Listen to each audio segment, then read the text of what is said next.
Hey guys, welcome to Hope It Helps, and my guest on the show today is Miss Saniya Zafar. Saniya, welcome to the show. Thank you, Khalid, and it's a pleasure to be on the show with you. Thank you for your time. I really appreciate it. So, guys, for those of you who don't know, me and Saniya met a few months back, and I was actually a guest for the first time on her podcast called the Coffee Banter Podcast. Yeah. And now we thought it'd be her turn to be a guest for the first time and bring her on my podcast. So, I'm really excited to speak to you.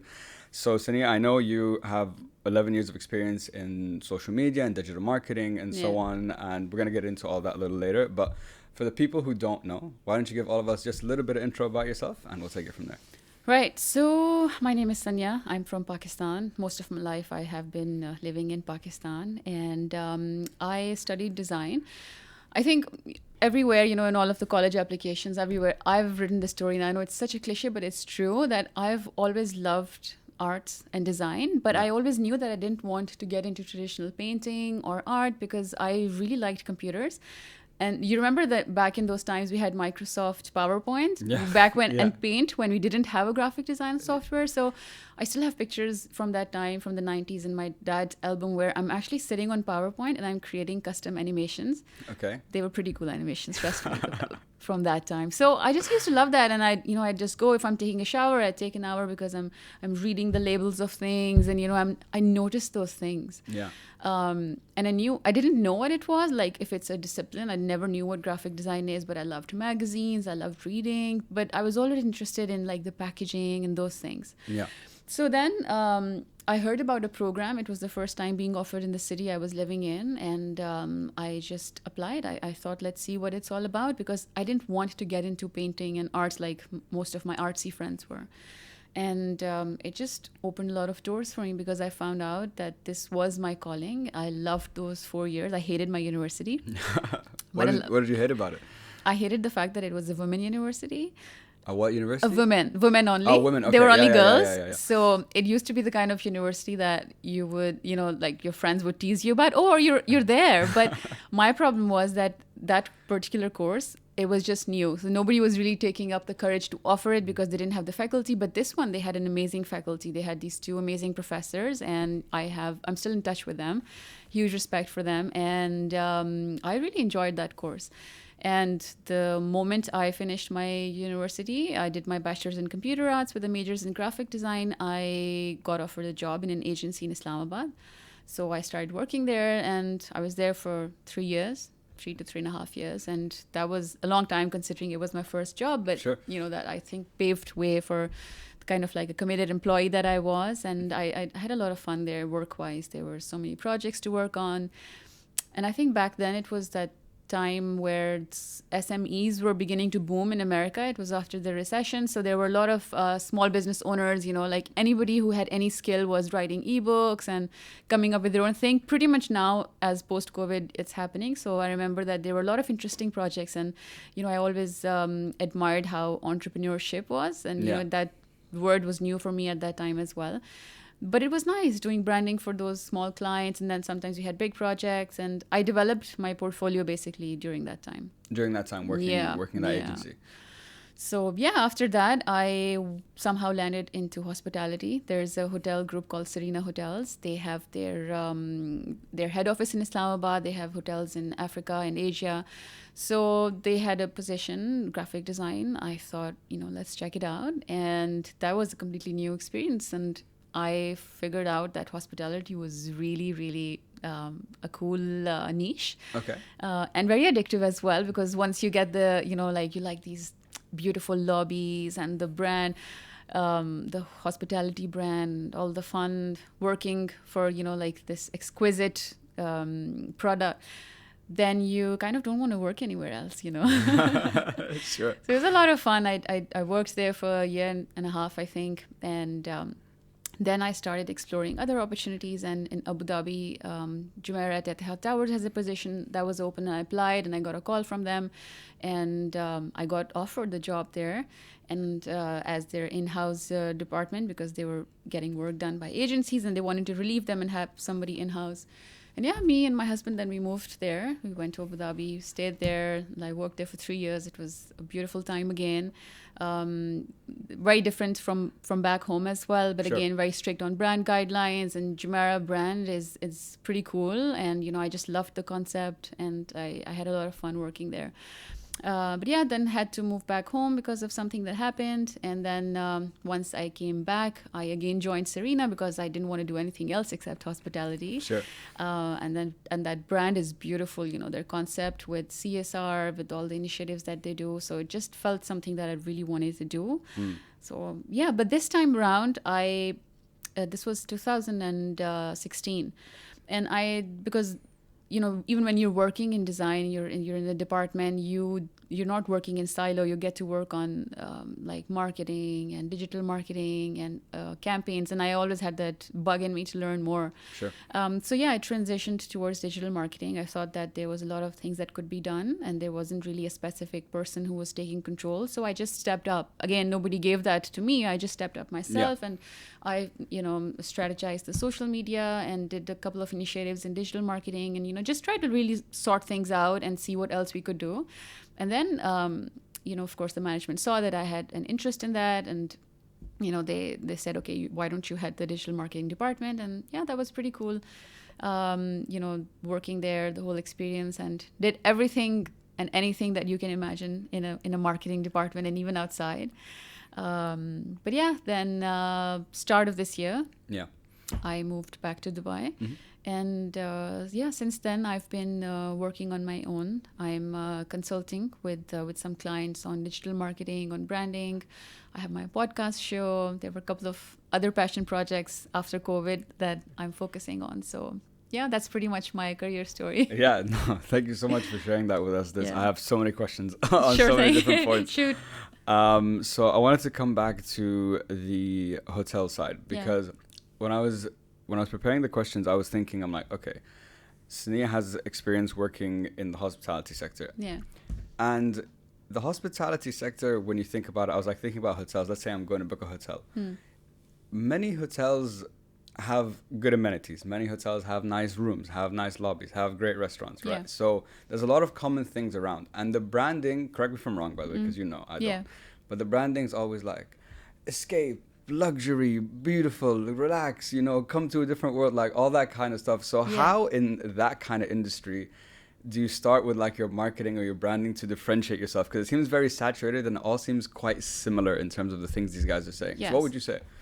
I think one of the biggest things, even when I was working in hospitality and I was speaking to my teammates, one of the things that I always told everybody was, look, never forget that we have to think from the consumer's point of view. And we call them guests. We don't call them clients as usually, in other industries. So I always used to say, think from a guest perspective. Think that you are booking a hotel. What things are you looking for? Sometimes we get so engrossed in our campaigns and how something should look like and the colors with it, and but we forget who we are speaking to, the words that we use, the branding that we use, the colors that we use. The campaign, it should speak to the guest, and it should compel them to make an action or to think about it, which is the ultimate goal. Sure. So unless that part is there, these are just campaigns that are just going there and adding up. Okay, yes, it looks good at the end of a marketing plan that this is all that you did, but is it really making a difference? So there should be then calculated ways to really find out exactly how many conversions for, let's say, from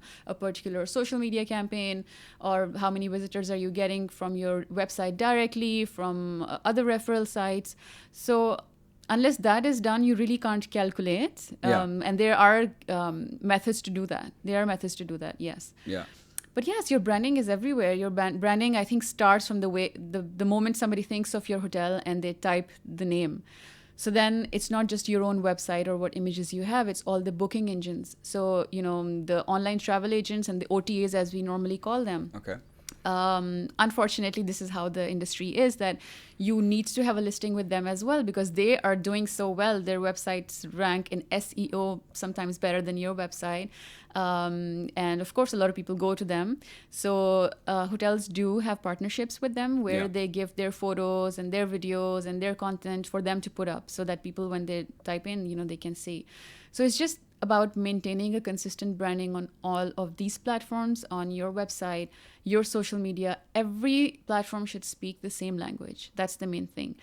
And then when, of course, you have your app these days, social media, these are part of the plan as well. And then when this guest steps in, the moment they walk in the hotel lobby, the way they're greeted by the hostess or, the guest services officer, the way they're escorted, led into their whole journey. Where are they walking? Is somebody offering them a hand towel?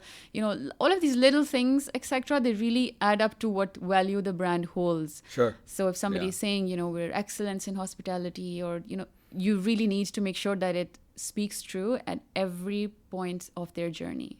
Okay. Yeah. So the most important thing is, I think you made a good point about, is the little things. Yeah. Because majority of them probably do similar things, but it's those little things that will help you stand apart from the other like hotels or from your competition, for example. Yeah. And in terms of when you said speak to the customer, what's the message, or what was the message, for example, when you're working at Serena? What was the message you were trying to convey to them? What was the messaging behind the brand? So Serena was really interesting, and sometimes I find it a bit hard, but then again very rewarding when I'm explaining it to someone who hasn't really known the brand, which is that they had a very how do you say it, philanthropic approach towards their branding. A lot of the things that the hotel did were very different than what I was used to. Like back when I was in Abu Dhabi, I was working for Jumeirah, so I was working in an overly saturated market, and you're there when in Abu Dhabi there are a lot of other hotels as well, and you're all trying for to grab people's attention or to sell more. And when I came here, I found that things were more on a level where they wanted the good things that the brand was doing to come across more than about their amenities. And then I found out that the whole concept was linked with the owners, which is Aga Khan Development Network, and they have this philosophy where they want to promote the marginalized communities. This is why most of the hotels are built in places where the communities will eventually benefit. Okay. I found that so beautiful because you don't get to see that a lot. True. Yeah. Which is why there was really no hardcore marketing where billboards were there or a lot of print advertisements, even a lot of marketing activities that we did. And I was always, because, again, my experience was such that I was like, no, let's promote the hotel. Let's promote the amenities, let's make campaigns for food and beverage. But most of the things that we focused on primarily were the initiatives that we did, the community initiatives where we partnered up with sports federations to host events for underprivileged girls from different underprivileged schools or orphan schools, sort of really promoting sports and culture. Yeah. So it's different. For me, it was a really different experience because it was at the end of the day a hotel brand. It wasn't like a public company, but a lot of the things that they did, it touched a lot of lives, and for youngsters, they promoted a lot of opportunities. So then it was our job to have this right balance of promoting the hotel in all of its services that we offer, but then also really focusing on the CSR aspect. Yeah. So always making sure that the balance is, not up and down, which was the main deal, I guess. Yeah, for sure. I think it's really interesting that there was such a philanthropic side to that because I don't know. I don't know the industry, but from my experience, that I wouldn't associate something like that with a hotel typically, that kind of stuff, and the importance of CSR and so on. And you said that is one of the things I remember when we were talking that you really loved about the brand. Yeah, and that's what made you feel like there was a bigger purpose that was coming. I'm like, yes, we're trying to sell the hotel, but we're also helping people as well. So it makes you feel good inside. So much. Yeah. I think that's, I always say that I'm not that person who would go to work and I would feel like it's labor. I have to love what I do. So before it was, okay, I love design. This is what I love doing. And then when I worked here, I was like, okay, I love all of these stories because every day you would go and there was something beautiful coming out. For example, I'd quote here, there's one story or the initiative that the hotel took where they actually had bee farming. And then, the communities then benefited from that whole process. They had jobs because of that, and then that honey, organic honey from the high altitudes of the Karakoram, that honey was then placed in the hotels. So it carried a beautiful story. Similarly, they offered in a very, very remote place in the north of Pakistan. They offered classes for women who were uneducated on how to make things, how to sew or how to do embroidery. And then because of those centers that they had, these women were really finding it interesting that, okay, we can contribute to our livelihood, we can be independent from our, because it's a very patriarchal society as well. Sure. So, and then they were doing that and they really enjoyed it. And most of the things that they make, then we would use those things in the hotels as well. Yeah. So everything had a story behind it. And Yeah. I think that's something that was so beautiful. Yeah. And I think that's a very good point, that the story behind everything, because people gravitate to stories. And that perfectly leads me into my next question that I wanted to ask. Yeah. So before I get to it, there's on this part. Yeah. See, like I think nowadays, okay, let me ask you this question. How important is it nowadays for a company or a brand to have some form of CSR? Because I feel like over the last few years, a lot of people start buying from brands because, they donate one shirt to this place. They donate food. They invest into education for like whatever it might be. There's a social cause behind it. So how important is that nowadays? Do you think for the next like 5 to 10 years, those are the brands that will actually stand out and be successful because they have the aspect to them, or is it not so necessary? What would you say? Yeah, I think you're right on that. The storytelling part is really important.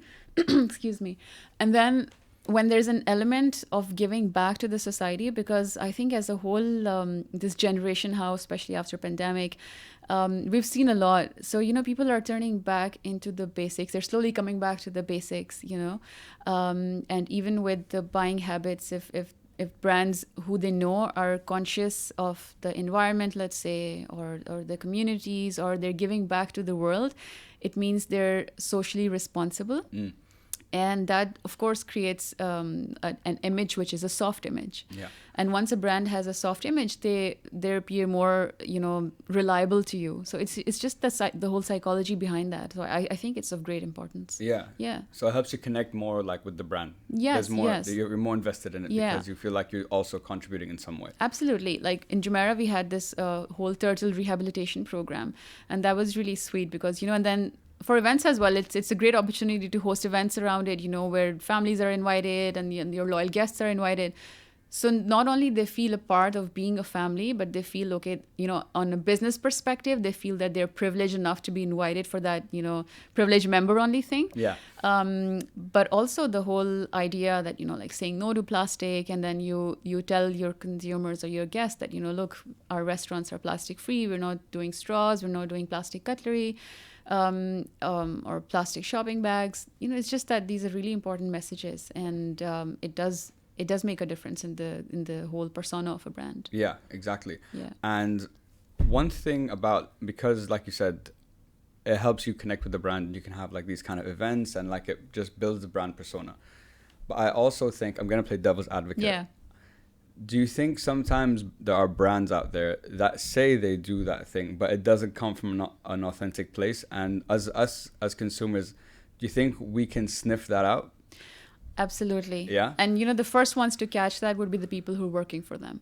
Because I always believe, as an employee, whatever values that your brand has, your company has, whatever initiatives that they have, unless each employee is trained and understands, they're trained on them, they understand the reasoning behind them, and they truly believe in it. Yeah. Even if they're not guest facing, let's say, it will still come out. Yeah. So unless everybody is, really feeling that as well, they're holding true to the values, whatever the brand has, the initiative that they suggested, people will, of course, know, because then it will not be true. Yeah. It will not come from your heart, it will not come from your employees' hearts. And it's just a matter of time before it feels as if it's just some...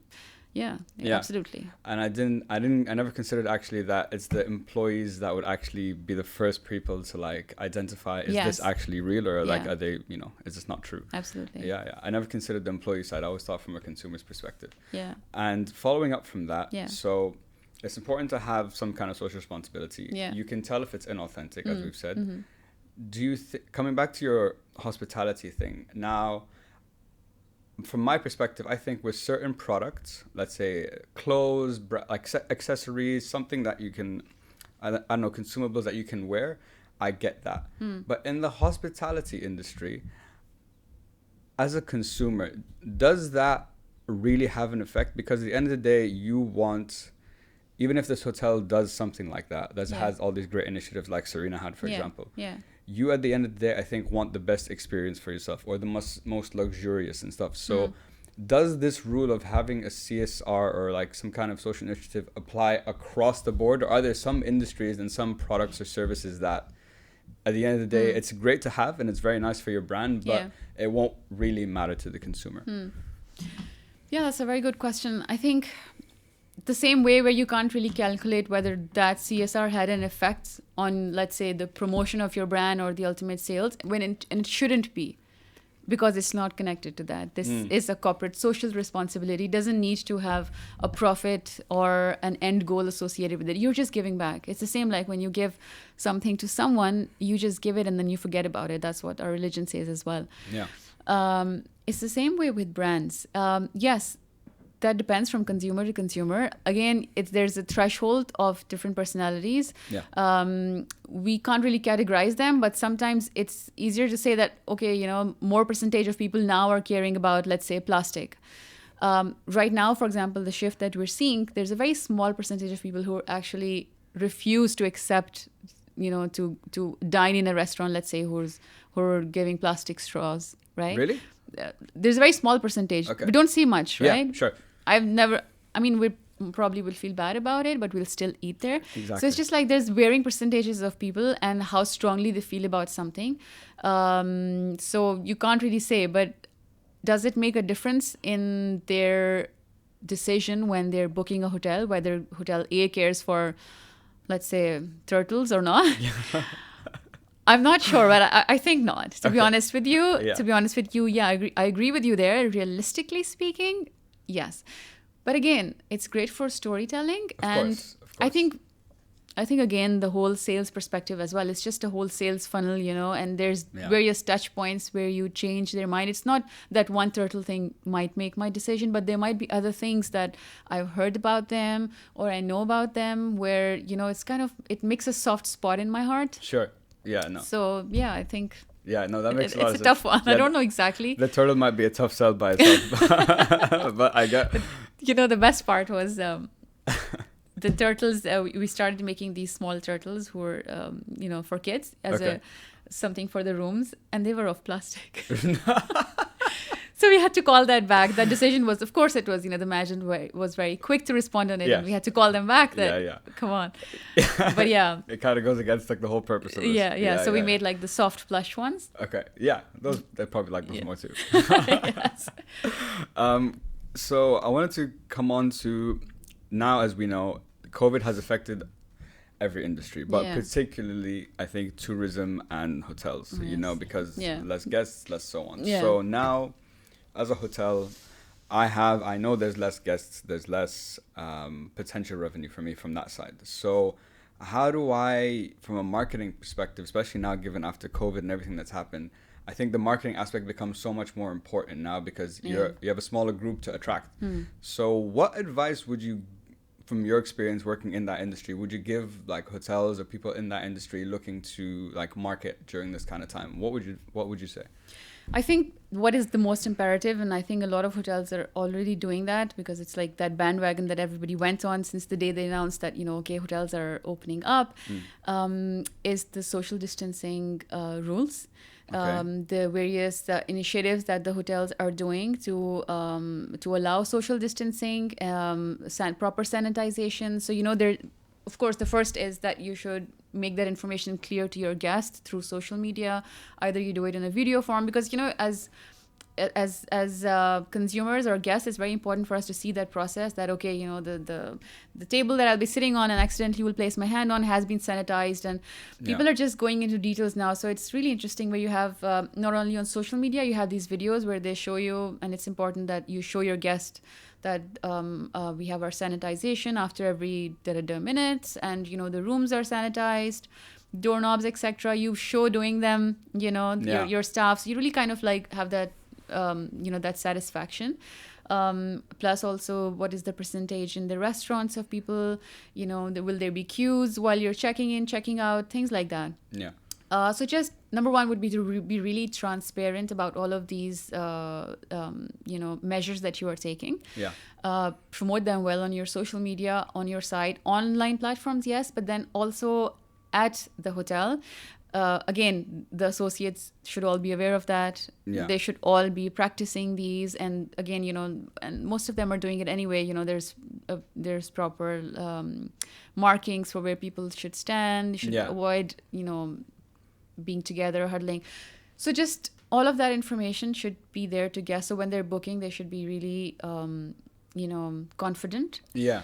Yeah. So that's from their perspective. But again, if it's from the perspective of marketing now to how to be able to do more, to be able to sell more, there's a lot of interesting things that can be done. I think before the show started, we were speaking about this one hotel brand that has started right after COVID. They had a very small meeting room, and they converted it into a podcasting facility. Yeah, exactly. Again, with social distancing intact, I course. thought it was a wonderful idea. So thumbs up to their team, whoever it was behind it. So they did it 1 month free of cost. You just have to email them to reserve your spot, give your necessary documentations, and you host your episode, and they have all of the equipment there. And they just ask nicely, just give us a shout out. And, Sure.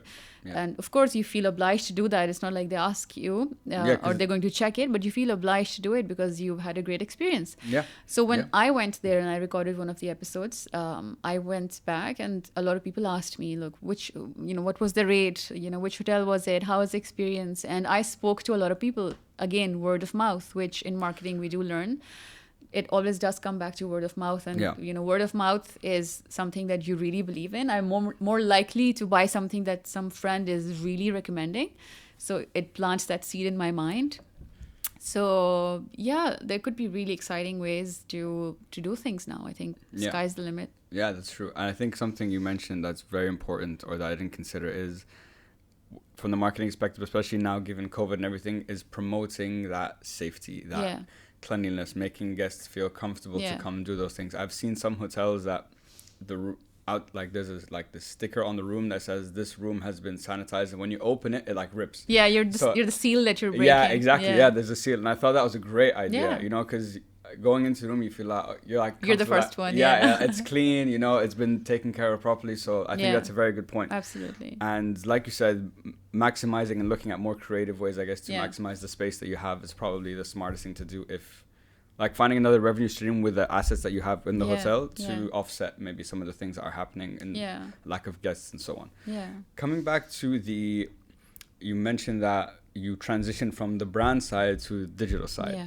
So what's the difference between the two? Because I remember when we had coffee the other day, you were like, they're isolated, but they kind of work together, but they're two almost separate departments that need their own kind of focus. So combining them is a big job to have all at once. Yeah. So what's the difference between developing the brand strategy and the digital strategy? Right. So for any brand, it starts with its brand identity. Of course, it comes anything that you can touch and feel and look. So starts with your logo, your color palettes, what are your fonts, what are the guidelines for different things, your tone of voice. Every brand has a tone of voice, and it should have a tone of voice if it's a good brand. What are the words that come to your mind when you think of a brand? So how I like to think is like, a brand is the same like the personality of a person. What clothes are they wearing? What words do they speak? What language? What is their accent? And I actually did this exercise with my team members once as well, and it was pretty fun where we said, okay, this brand is a person, now dress him up. So that whole thing, what that person eats or drinks, where he hangs out. Similarly, so all of these things are like a brand's persona. And then their potential guests or their potential clients, let's say, if it's not hospitality, what are those people who are the consumers for that brand? What are their personas? Where do they come from? Where do they hang out? What are their spending habits? All of those things combined is your brand's profile. Okay.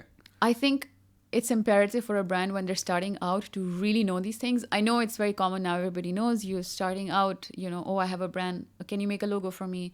Okay, these are my colors. But there's usually no thoughts I mean, of course, there are great brands here, but sometimes I see that there are no thoughts behind that. And when there's no thoughts or research behind a creative process, you're stuck then with something for a long time where it really doesn't reveal the true identity of your brand. Okay. Or something that could have been much more is just limited because now, okay, these are the colors, now we have to stick with them. See? Sure.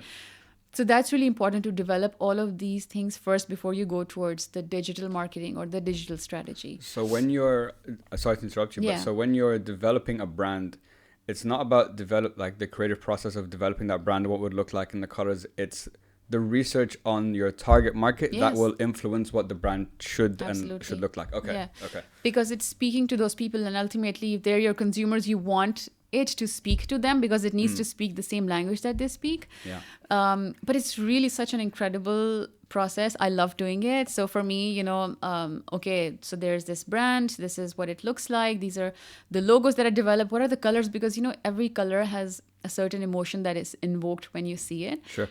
So even when we're designing and I'm designing something for online, if it's something that I need to invoke calm emotions, peace or serenity, I'll use the colors and fonts that go with it. So there, all of that comes in handy. The education part where I actually did study in university, but yeah, again, with training as well, with my experience. So anyway, so with colors and fonts and everything, so you're playing with it now. And then comes your brand's tone of voice, let's say. So this, again, it's not digital. Now, there's a big confusion here. Okay. Sometimes, for example, there's a brand and if, let's say, give an example, it's a small business setup and have someone, they're like, okay, develop a digital strategy for us. Why don't you manage your social media accounts? Unless you have a strong the branding strategy, which is in place for them, you're doing yourself a favor because you now are telling them, look, follow these guidelines, right? Okay. Before they start writing content, they need to know what is the brand's tone of voice. Now, that's a very important thing. I can write in my style the way that Saniya speaks. You can write the way that Khalid speaks. But what does the brand speak like? There's actually a lot of research behind this as well. A brand's tone of voice could be poetic, right? Okay. So if I'm a luxury brand, but I'm a luxury, let's say, skincare brand or a perfume brand, my tone of voice could be poetic, where without being too cliche, because I'm all that luxury, I'm speaking in words where I'm encapsulating their imagination using, words and phrases and poetic sentences. But then again, a brand's tone of voice, if it's a luxury brand like a hotel, but I want them to... for me to appear, friendly and approachable, I need to change the tone of voice. So then in those guides, there are actually words that you tell them, okay, use words like this. So of course, it's not like I can anticipate what exactly the content will be for the future people to write about, but I can give them guidelines. Then there's some words, don't use these words. Like, for example, some brand would say, don't use the word luxury. Even though we are a luxury brand, don't. And do's and don'ts. So easy for them to understand. Yeah. Do's, the words that you will use are these. So it's important to develop all of that before you start writing content like blog, because you see, this is the basics. So it's like a structure where it's like, I always think of it as a car where you actually having a structure in place. Then you put on the roof and the windows and you add, then you decide the colors. Unfortunately, mostly people start with manage my social media. Really? Help me with it. Seems to be flipped. Like usually people it's focus usually on the is other way flipped. around. Okay. So then it's in the hands. One person will help you with it. Would this stick with you for a long time? You never know. Maybe it's project to project. So it's always nice first to have someone develop your brand strategy. Yeah. You have all of your areas covered. You're secured now. So you get your done work by freelancers in the future. You give it to agencies. You do it yourself. You know what your brand is. Yeah. And even though you've given birth to this brand, there's some things that need to be developed. So it's like a guideline that has to be in place. So I think that's imperative. That's the first step. Yeah, that's the foundation. And then that translates from there. That's when the digital comes in. So what's the digital strategy entail? Is that just about like the content that you're going to be pushing out and where you're going to push it? Or is there more to a digital strategy than just like a content calendar, for example? Right. So now when it comes to digital marketing, it's just we're in this whole new world that is digital. There is each and everything there, right? Yeah. And even that day we spoke about it, how, anybody who wants someone to work for them or to, help promote their brand, there's unrealistic expectations often at times because they want, I want each and everything. No, what does your brand need? Where is your consumer, right? And start with the basics. So once you have that branding in place, now comes your digital part.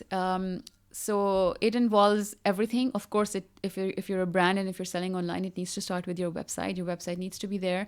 So there should be someone who's managing it. There needs to be proper updating of your products, managing them.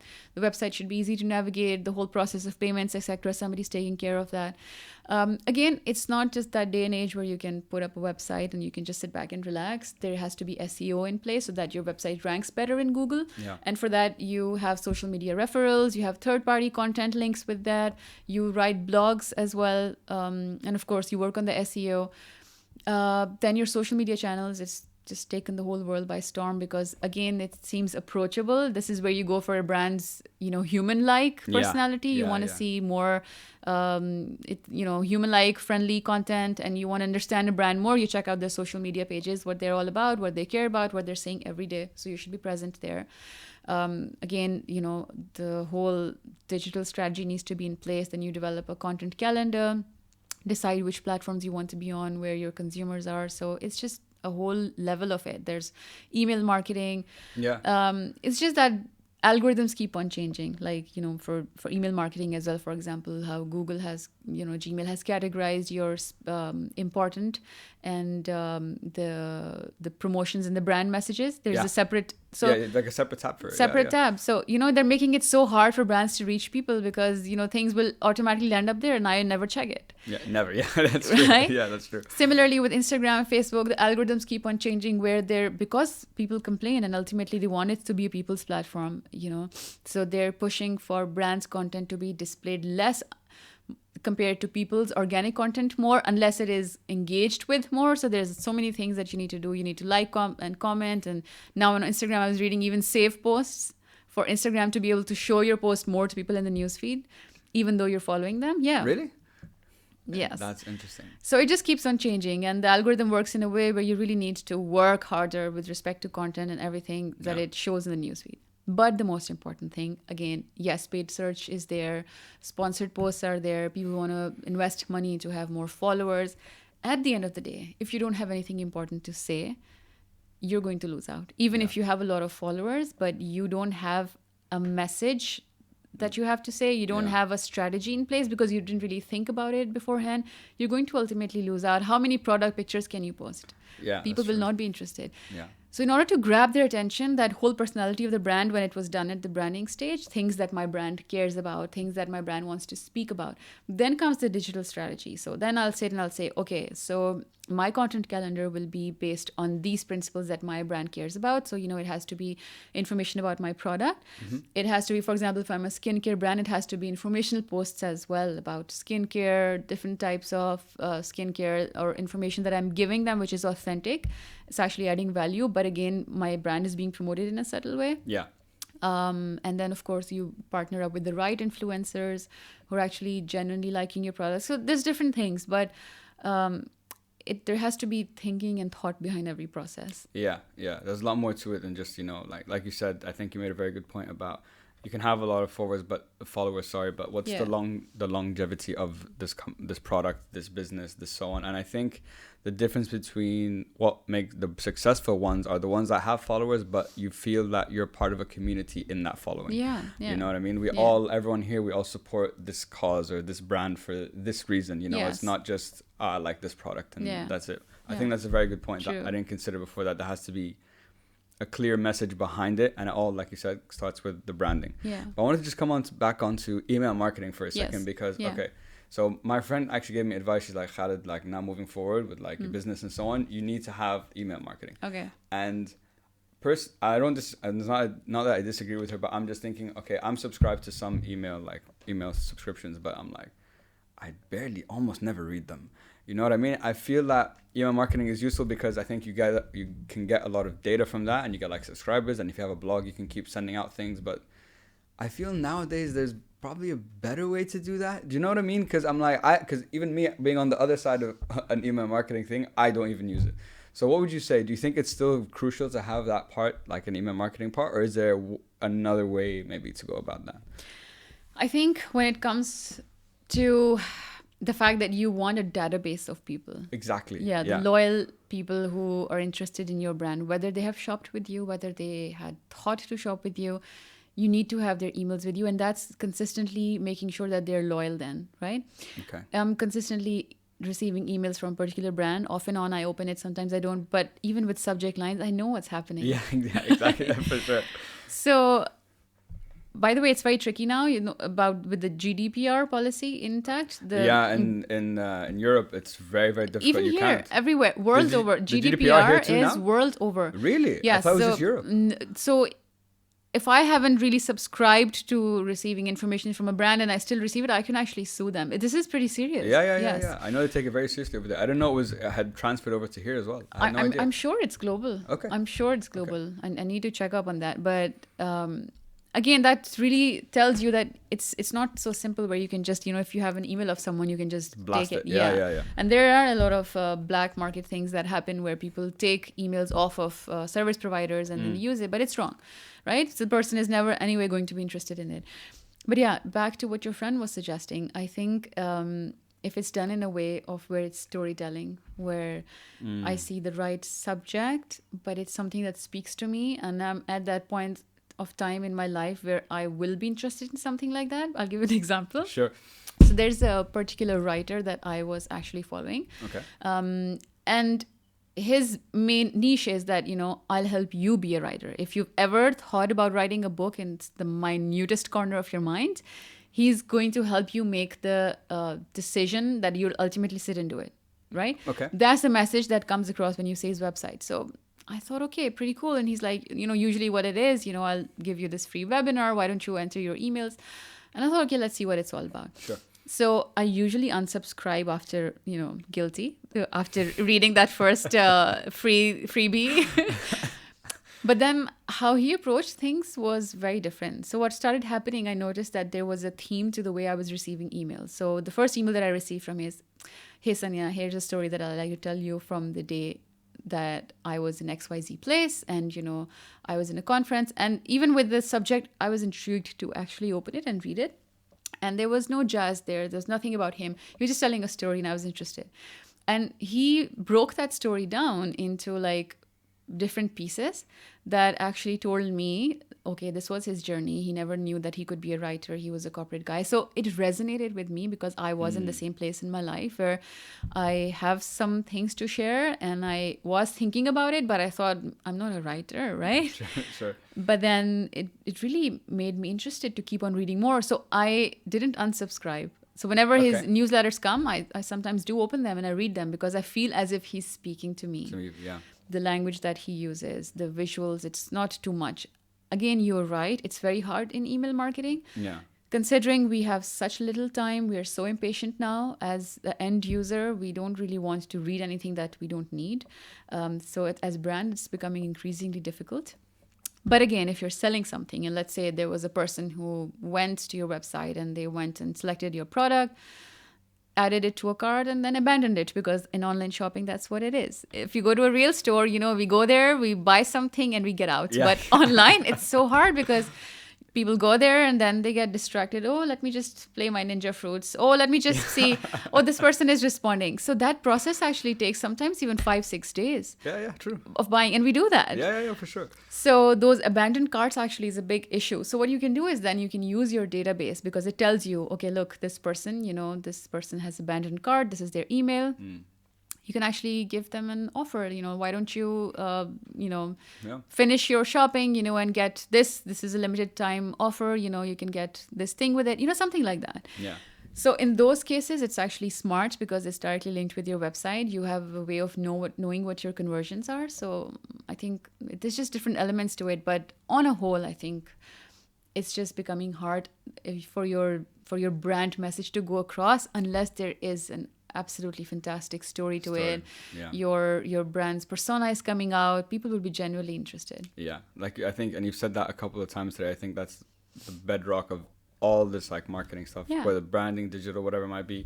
It's the story at the end of the day, a compelling story that's going to resonate with people in your target market, whatever that might be. So the struggle, I guess, the main thing, I think everything else comes to be more operational and just optimizing and tweaking things, but the story has to be the bedrock that everything kind of falls behind. Okay. Yeah. And that's very interesting. See Huda, you know, this she's doing so well. Huda from the Huda Beauty brand. Yeah.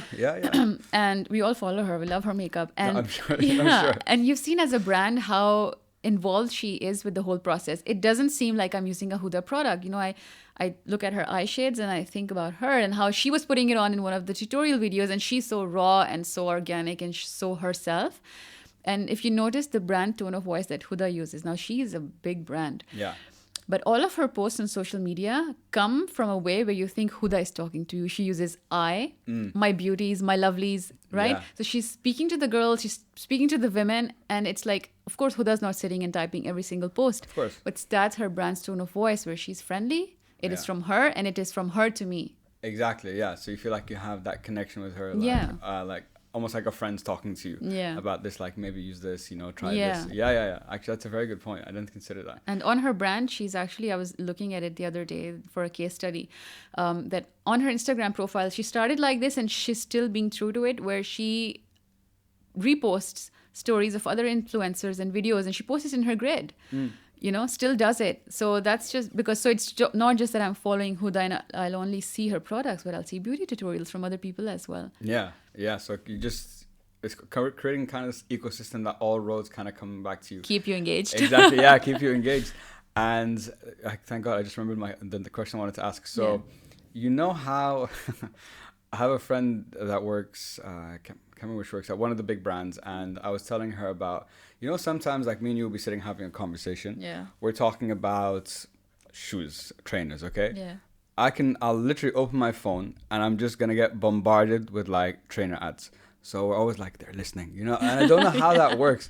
Or like on Facebook, if I go on an ad somewhere, like I know I've learned now, become more aware of it now. I'm like, if I click this here, my Instagram tomorrow is just going to be filled with like, I don't know, food things, for example. Yeah. So how does all that work? How are you listening to everything I'm saying? I'll give you first an unorthodox answer to that. Okay. I'm reading the book, The Law of Attraction, The Secret. Yeah. I've put off reading it for such a long time because sometimes, my thing is when something becomes too cliche, I'm like, okay, I stay away from it. But I recently gave in and I've started reading it again. Well, they believe that anything that you are thinking about, it's quantum physics. So you're giving way to that thing and thoughts are becoming action and ultimately. But of course, that's not what it happens. Okay. Over here, what's happening is when you're online, it makes sense because it uses cookies. So if your cookies are enabled, of course, they're going to keep a track. Online is very simple. If you type in anything on Facebook, if you click on something, and God forbid if you would write on Google. Oh my God. Yeah. God forbid, That's true. But the thing about speech recognition, it's still debatable. But yes, a lot of people are. It happens all the time. Yeah, I know. It's still debatable. I don't know what happens, but it's everybody saying that you're being listened to, and I'm sure we will be. I'm sure there's so many things that we don't know about. Yeah. It's same like Mark Zuckerberg. He has a tape on his thing, on his webcam. webcam. So if everything was so crystal clear, then why that? Yeah. I'm sure something happens. But it's happened to me a couple of times as well. Right. And it's pretty creepy. It's so, I've gotten used to it now, but I'm still trying to understand like how I didn't type anything. I didn't search anything. I'm just speaking to a friend about this. Yeah. So how did you know it's so creepy. that happened? But I guess you're listening. Yeah. At least send me some stuff, some good stuff, like if you're going to do that. I wanted to wrap up the whole marketing aspect of our conversation. What do you think, in your experience, or what do you find more challenging? Is it developing the digital strategy, or is it the social media aspect, managing the social media? Because I think even learning from like going through this whole experience and like building the podcast and then trying to build the brand behind it. I can remember my website, I just built it myself because I'm like, I didn't want to pay anyone to do it. And I'm like, okay, I'll figure it out. I wish I did pay someone because it was a big headache and I didn't need to go through it, but we learned, so it's fine. Yeah. But when we were working on the rebrand, we looked at the website and my friend was telling me, like, how does this make you feel? I'm like, what do you mean? Like, all these little things that you talked about today, like the font, the colors, like all this, I never knew, maybe subconsciously these things were affecting me, but I was never aware that all these little things play into creating this whole thing. And from a social media aspect, I think, like, do you know Gary Vee? Gary Vee, exactly. So this guy is, in my opinion, he's the content marketing king. Like, it's unbelievable. And he speaks to our generation. Yeah, he really does. And everything he says, like, almost every video he posts, I'm like, yeah, for sure. Yeah, I believe that. But so his thing has always been about consistency, and he's active everywhere on like LinkedIn, Facebook, everywhere he's there.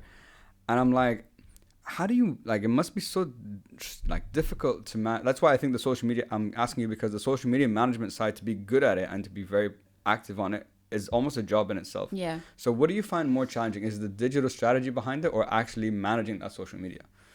I think each one of them, if you talk about it, they offer their own challenges.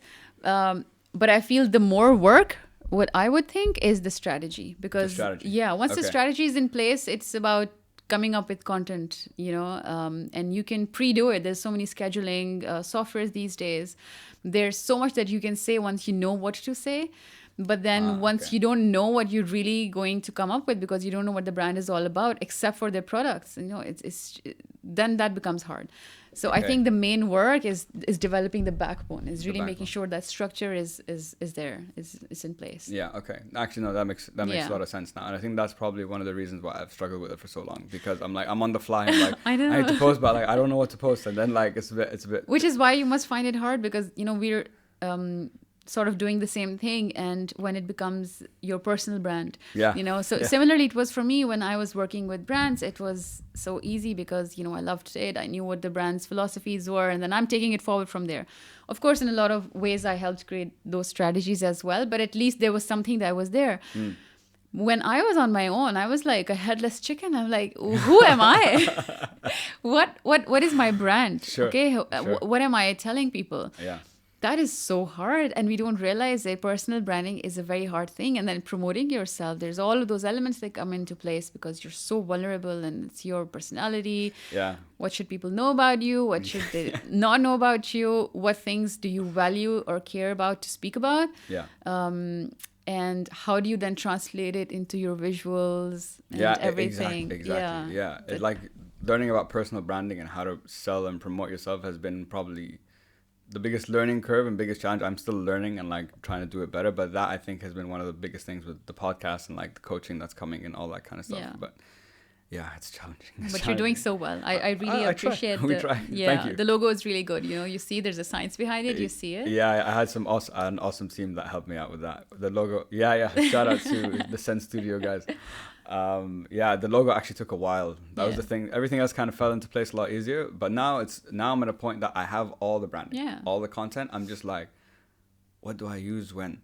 Should I use this picture here with what? What content goes with this picture with that thing? So I'm still trying to figure that out and like learn. But I think in time we'll just we'll get better with that. Makes sense. The last thing I wanted to ask you, sorry about the marketing, I forgot about it, was what do you think about TikTok?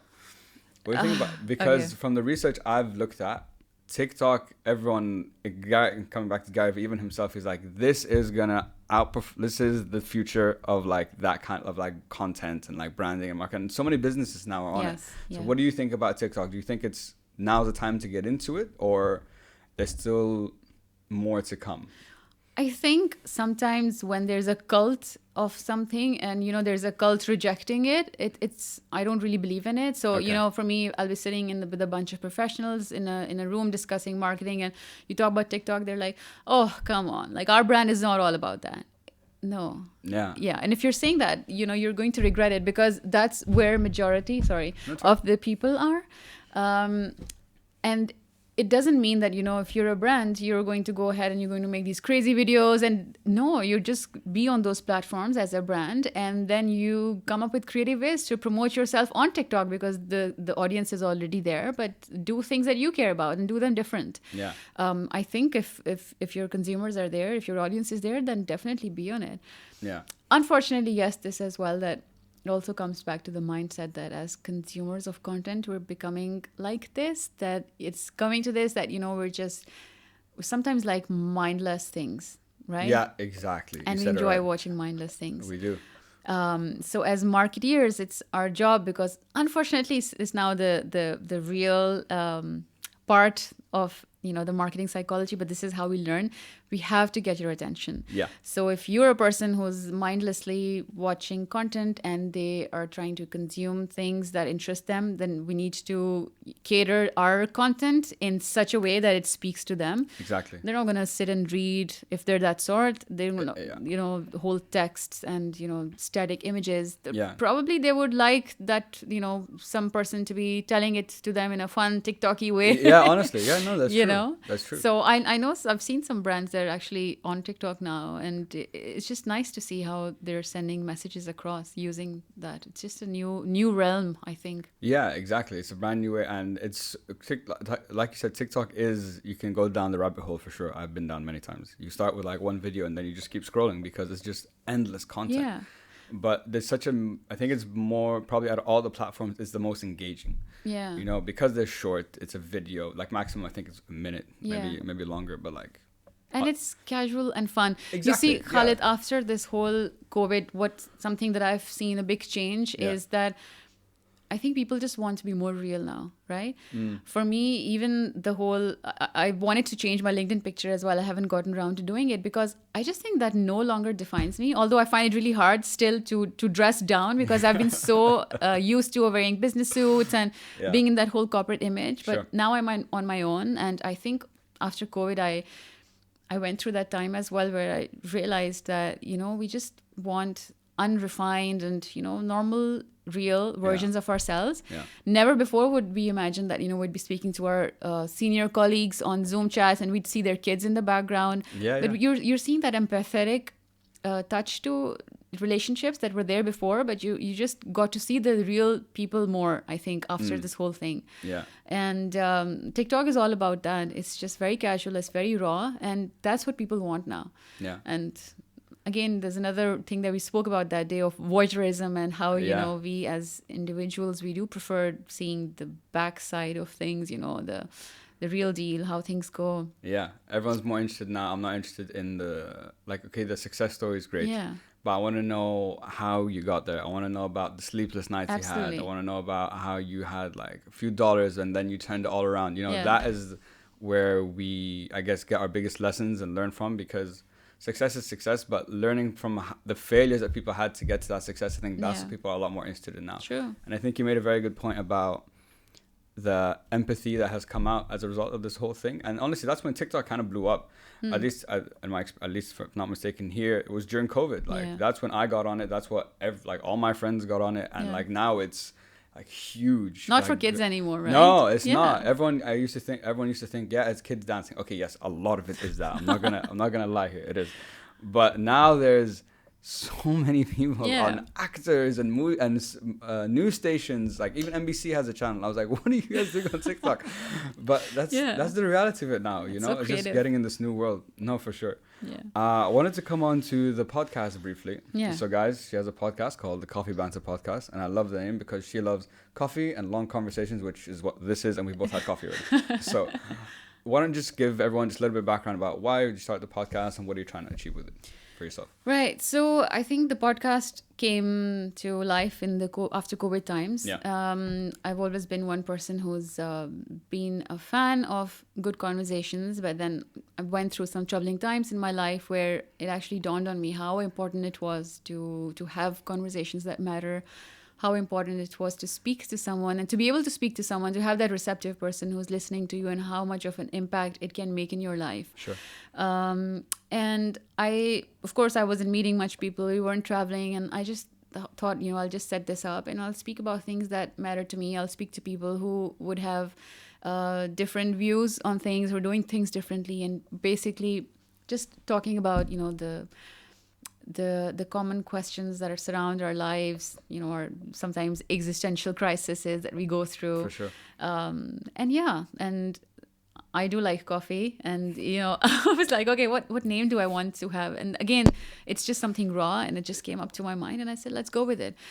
I wanted to beat this whole perfectionism bug that I had, and really. So I think this was one of the first few names that came into my mind. I developed the artwork quickly by myself, and I registered myself on a free site. And I said, let's do it. Because if I keep on thinking about it, I know myself I'll delay it because it'll never be perfect. Yeah. And that's what COVID has taught me. Life anyway is too short. And it's fine to be imperfect. But just be out there, do something that you want. I'm so proud of it, the fact that I was able to do it. Yeah, of course. And it's fine if it's not perfect, but it's mine. Yeah, exactly. No, I think that's such a good point, that because was experiencing the same things that you went through at the beginning as well. And it took me, for example, a year to get this like up and running. So like you said, just got delayed. Yeah. Then I'm like, I just need to start. And I tried to be perfect at the beginning. And I think what you said is so true about, I think the imperfection that comes with it is what people like. Yeah. It's not that, but that doesn't mean you shouldn't do your best, do a good job, have good quality content and like everything that goes with it. But there's going to be like, if there's some imperfections along the way, that's fine. Yeah. At the end of the day, like in the recording itself, it's two people having a conversation, True. So it's like two friends sitting down having a conversation. This is what it would sound like. This is how we would speak. It's not very corporate, like professional, and that's what people like. Yeah. And it's so important, at least, like you said, to just start. Start and figure it out as you go along. During this time, so many people have reached out to me and they're like, I want to start a podcast. What equipment do I need? I need And like, these are the basics that you need. But just like, trust me, just start and like you'll figure it out. Like as time goes on, honestly, like if I look at episode 1 and now this is episode 36, it's night and day. It's night and day. And you learn so much. I love learning new things. I love finding ways to do things differently. Yeah. And I get very excited like a child, like, Yeah, oh my God, I was able to do this. Exactly. So I think it's just amazing. And again, with conversations, I think it's just important to have that raw aspect of you, unfiltered, and which I like about podcasts. Yeah. They're long forms, so maybe I can pretend like, let's say, for a few minutes while I come and I speak to you, but ultimately it's a 40-50 minutes episode. I'm going to be myself. Yeah. That's why I like it. And I started listening to podcasts at a very, again, a strange time in my life where I wanted to hear other people on things that were similar to what I was going through, to see what they had to say. But I've never been that person who can get glued onto a screen. And then I was working as well. So what I used to do was I had a long drive to my work. Sometimes it used to take an hour. Perfect. So I would put up my podcast and I would actually listen to on my way there and back.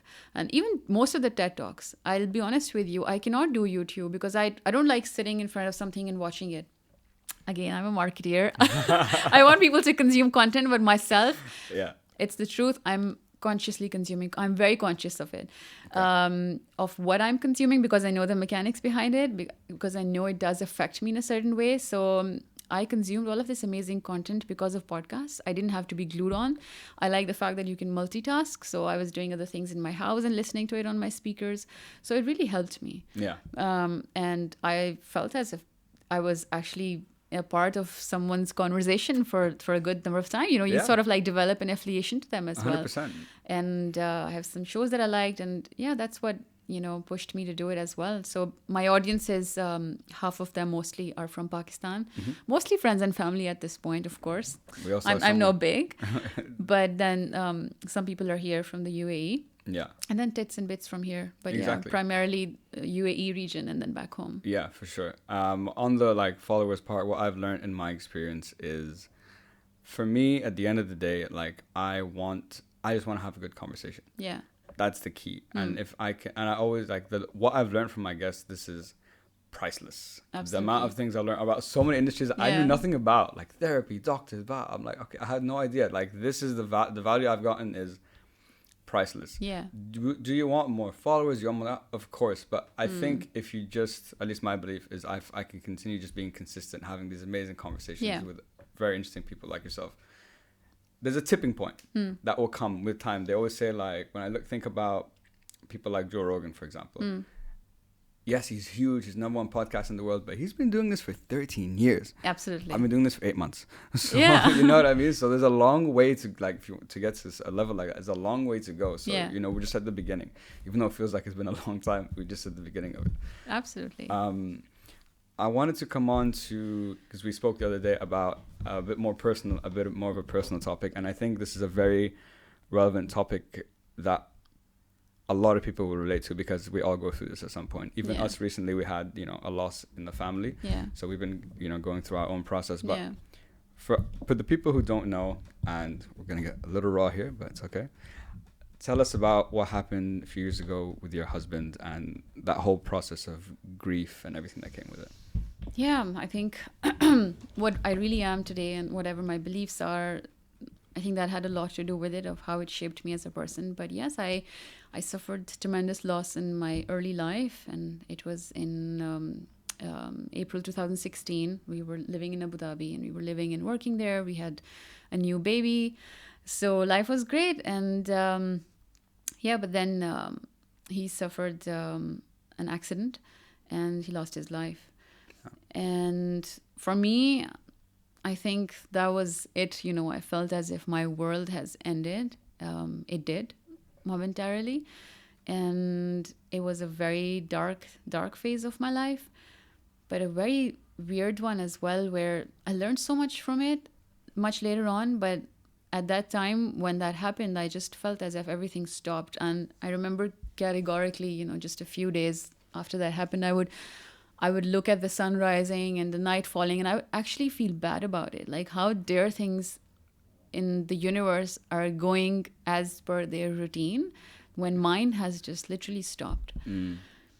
And then it took a very long time for me to come to my senses and to regain control of my life. But yes, having my daughter was the biggest blessing.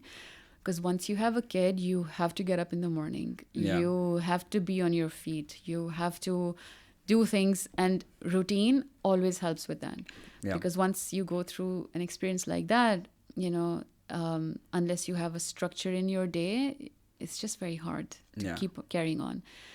So yeah, I went back home. My parents immediately called me back. They said, there's no way you're staying there by yourself. You need to come back. I went home. And I stayed with my parents for the next 3 years then. And during that time, one thing that I did, I've always been an overachiever and always the sort of kid who doesn't cry in front of their parents, who's always having that perfect image outside. And I'm so calm and composed. And I've always been like that, pretty composed, and all of my friends as well, the mature one. So I think what I did was I didn't allow myself to grieve in the way that I should have. So I just had put up this whole persona that, everything is okay, like I'm doing fine. And anyway, for the first few months, I was in shock, even for the first few days when I heard the news. Yeah. And it's very strange, but I couldn't cry. And from the culture that I come from, right, these things are very important. If there's people who are coming in the house to offer their condolences, a lot of responsibility around these things in our society falls on the women. Okay. And sometimes we're blamed on things that we're not even supposed to be blamed on. So a lot of people didn't understand the reason of what I was going through, that I was in shock because, it was something that was so big. And this is not something you predict, if somebody's not feeling well and then they pass away or they've been sick for a few days. When someone instantly goes from your life, it's the kind of loss which, so your brain is unable to comprehend. I didn't believe it. And I was in shock. So my tears weren't coming up. And for the first few days, Khalid, I was like normal. I was sleeping. I was sleeping on time because I was not myself. And then there were some people who didn't really see that it was okay, whatever it was, because it was my grief journey. It must be different. I would have loved to be flat on the floor and cry and wail because that's what I was feeling from inside. Yeah. But I just, from the surface, I don't even know. I think I had no emotions on me. And people would come for condolences. They would look at me and they'd say things. And, that, is she okay? Even to the point we're thinking if I cared for him enough. Oh, wow. Yeah. But anyway, I think I was, and I am, alhamdulillah, so blessed because I have the best family in the world. I know everybody says it, but this is these are beautiful bonds. And the most amazing part of our culture is that, since we grew up so strong and close together, I was just imagining if something like that happened to someone who didn't have that support, then that person would really feel, I was so cushioned, they called me back. I had an amazing support system. And yeah, for the next 3 years, they helped me. I was living with them. And then I started work, I think, as soon as my idda was over. After the 4 months period, I started work again, and I just really involved myself at work. I really, that was my time period when I was working with the hotel brand. And I enjoyed working, and I was doing okay. I think after the first year started being okay, and I worked a lot on myself. Again, I didn't have professional help. It's something that I Okay. wish that I had. Yeah. Okay. But I tried to seek for it, but the only places that I could, because it's not very common for young spouses to lose a spouse. True. Yeah. So I tried looking for people, because I really at that time, apart from my family, see, I'm that person who, I can't really share a lot of these. I mean, it's something that will break my mom. Like if I sit with her and I tell her how I'm really feeling, like it would break her. So I put up this face in front of them that everything is okay, To but protect her. to protect them. And I didn't talk about those things, and I just trained myself so hard to not cry, to be okay and everything, and to keep on going with life. That I denied myself that pain that I had to go through. Yeah. So anyway, that happened, and after that, 3 years went by, and then I wasn't even thinking about getting married again. It was the last thing on my mind, because I had my daughter, and my whole world revolves around her. And but yeah, I remember somebody introduced us, and I met someone, started speaking basically, and the first few things that I got to know about him, he seemed like such a gentle person, and I said, okay, let's try to speak to him and everything. And I think he was God sent, because he understood my situation and he accepted me with everything. And yeah, we got married at the start of this year. That's when I moved back. So I'm here now. My daughter's here now, and we have a whole blended family. It's a whole new experience. Yeah, sure. So yeah, but the part that I was speaking about, where I didn't allow myself to grieve. Now, what happened, like as soon as I shifted here, I wasn't working, and I wanted to, but then COVID happened. So I was at home, and my daughter was there as well. But now was the time when I didn't have work as a facade in front of me to avoid me to think about things. And I hit rock bottom. And I went through a very bad phase where I actually felt as if it was my grief stage number 1. So you know how scientists, they like to talk about how there's different stages of grief, yeah. and you go through them, denial, acceptance, and da-da-da. It didn't happen like that. It didn't go from 1 to 6 maybe. So I was basically at stage 1 or 2. And I thought about it, and then I actually gave myself permission to feel all of those things. And it was so important, and I had been running away. But now, my husband was at work, my daughter was at school, and I was just with myself. And I gave myself permission that it's okay to cry. It's okay to think about him. It's okay to question, because you do those kind of things, I'm sure. It's okay to question your faith. It's okay to question whatever happened. And slowly, I think, I was okay. Yeah. So with grief, this is what when I'm speaking to someone as well who has gone through a similar experience, and, who asks for help, is this that it's different for everyone. Yeah. And it's something that will live with you your whole life. That's true. Yeah. I don't like the word moving on, even though I'm married now, if somebody says, oh, so it's nice that you're moving on.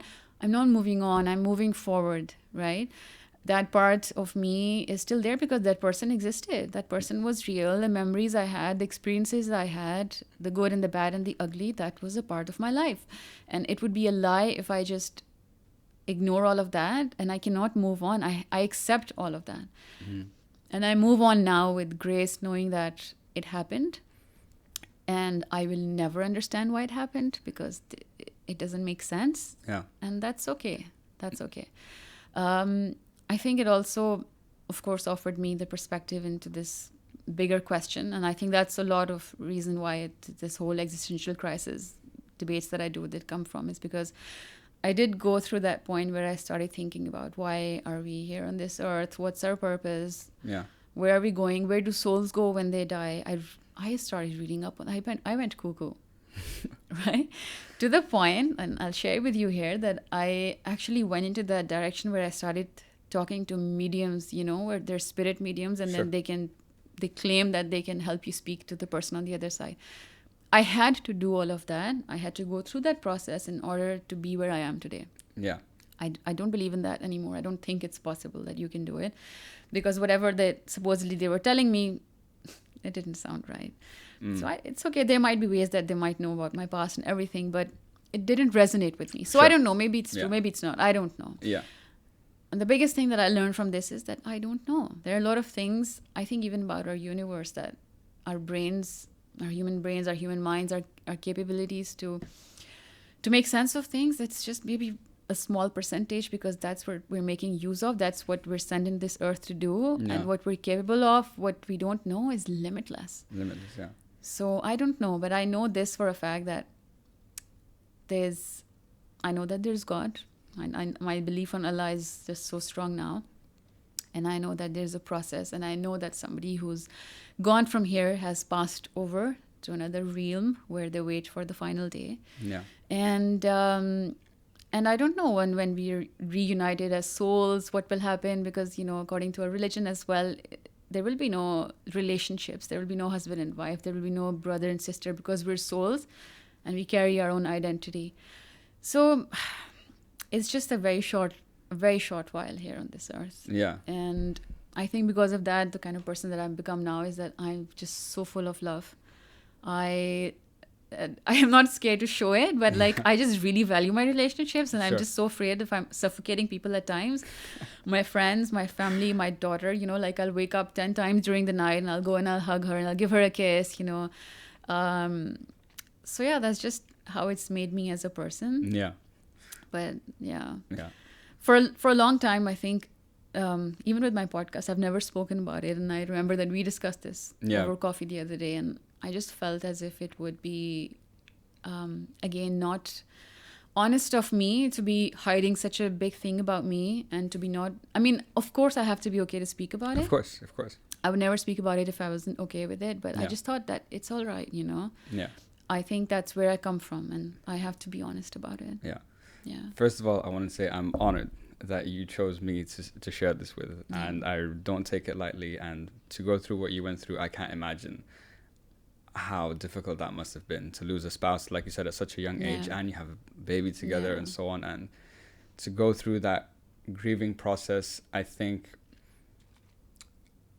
even us over the last year in our family, we've lost a lot of people, quite a few people. And me and my dad were actually talking about it the other day. He's like, we haven't had time to grieve, because it's been one big loss after another, and then life goes on, and then COVID came, and then you think about work, and so he's like, I've never had the time to sit, like you said, it took after 3 years is when you finally had that time for yourself to sit and feel and really think about and go through all that stuff. And and I think that's so important. And I think everyone grieves in different ways. Even in my experiences, a lot of times I get numb. I'm sad, but I'm numb. I don't know how to, I cry on other things. I can cry on anything else. I cry sometimes watching Japanese cartoons. I can cry. So I'm not unable to cry. But in those situations when it really hits, I don't know. It kind of like you said, the walls that kind of come up. Yeah. It's not that I'm not allowed to cry. It's that it's almost like I'm scared to do it or something, and then sometimes way later down the line it all will come out at some point. And I think that needs to happen for everyone, because that's when the healing begins for yourself, for yourself and for everything that you're going through. And everyone grieves differently. Yeah, true. There's no, and that's why when you were saying what was interesting, you didn't grieve the way you should.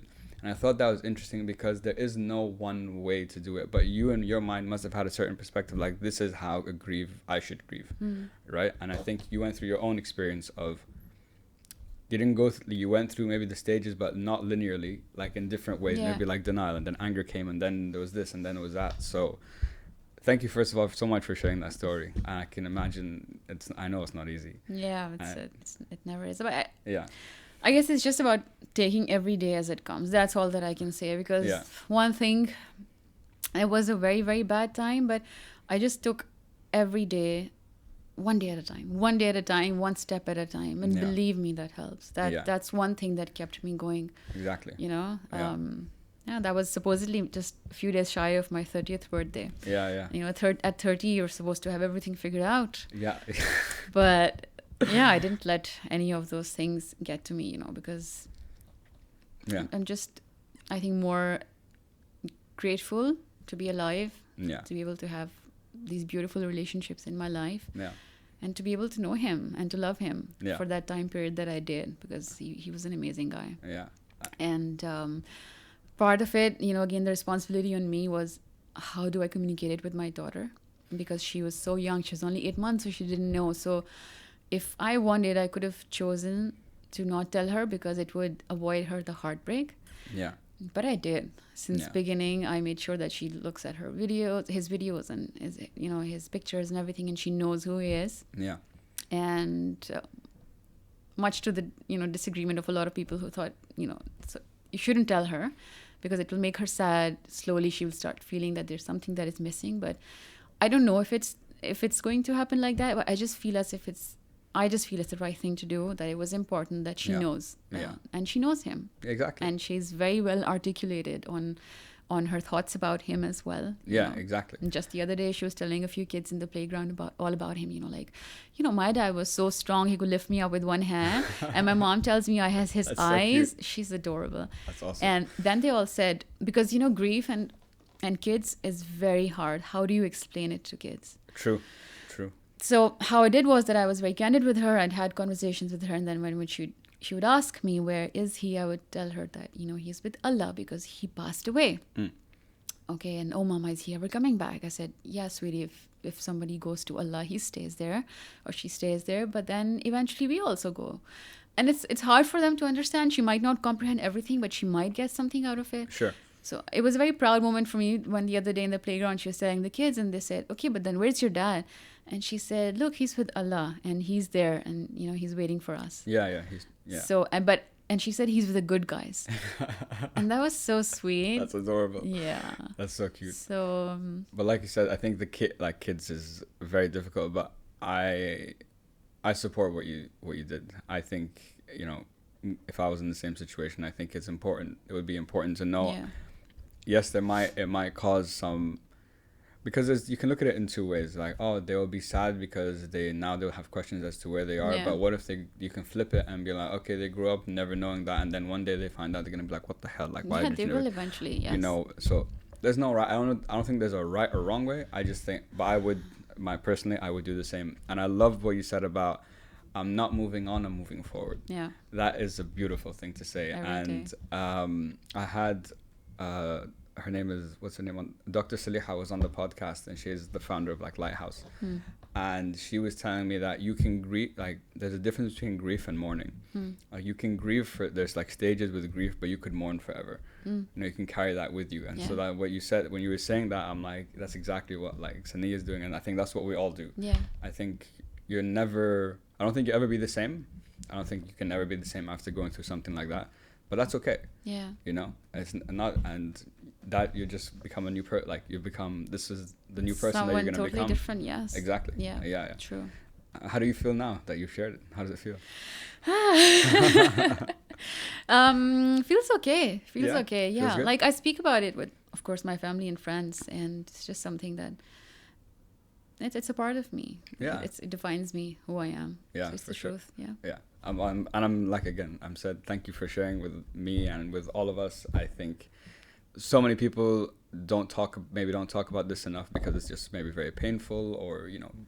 Everyone Which is okay. Of course, they there's need to take their time. Yeah. Of course, everyone kind of does things in their own Yeah. time. But I'm very honored that you chose to share it with me and with all of us. And I think a lot of people will be able to relate to what what you've been through. I hope if it helps someone. Yeah, well, we just hope to help. That's what we Yeah, do. that's true. That's your logo. See, that's a See? strong brand identity right You there. see what I mean? It's just so catchy. Yeah. But you know what's happened? Now sometimes my friends will ask me for advice or whatever, and I'd be like, I'll give them some advice. Hope it helps. Hope it helps, but I'm not trying to plug it, but it just It turns out that comes. way. So, Yeah. and I always laugh about it. So now it's become a thing. I'm like, Yeah. I hope it helps. Yeah. That's fine. There you go. Saniya, I wanted to say, first of all, thank you so much for coming on the show today. I've been looking forward to this for a while, and I've absolutely loved this conversation from the whole marketing side, but especially getting personal and to the grief and so on. I think I'm very honored that you share that with us and with me. And I hope that someone can relate to this and help them, and if they're going through something, to see that there's a future and there's hope, and things will not be the same, but they will get better. Yeah. For my last question that I ask all my guests is, what is the message you'd like all of us to take home with us today? I think my message would be to just have a bit of empathy in you as a person for anybody who's in your life, anybody who comes across in your way. A little empathy goes a long way. And I just feel as if we have that in us, our relationships, they just improve profoundly. Just being in someone's shoes, seeing things from someone's perspective, just being a little kind. It doesn't take a lot from us, but it's just like a muscle that we keep on developing. Yeah. All of us have it since we were born. It's not like women have more and men have less of it. But because of our social circumstances, we tend to become more empathetic or less empathetic. So just try to exercise those muscles more and build a little bit more empathy, because our world needs it. Yeah, I think that's I love that message. I resonate with it so much, and I love how you explained it, that it's a muscle. Yeah. Like the more you train it, the better you get, the more aware you are of it, and the more probably you can give, and the more empathetic and compassionate you can be, because like you said, given everything that's probably happening right now, we could use a little bit more care. Absolutely. Yeah. Saniya, thank you so much. Thank you for having me. It was a pleasure. Thank you so much for coming on the show. This has been amazing. Guys, to everyone listening, thank you so much. I really appreciate it. And as always, hope it helps. Peace. Pleasure.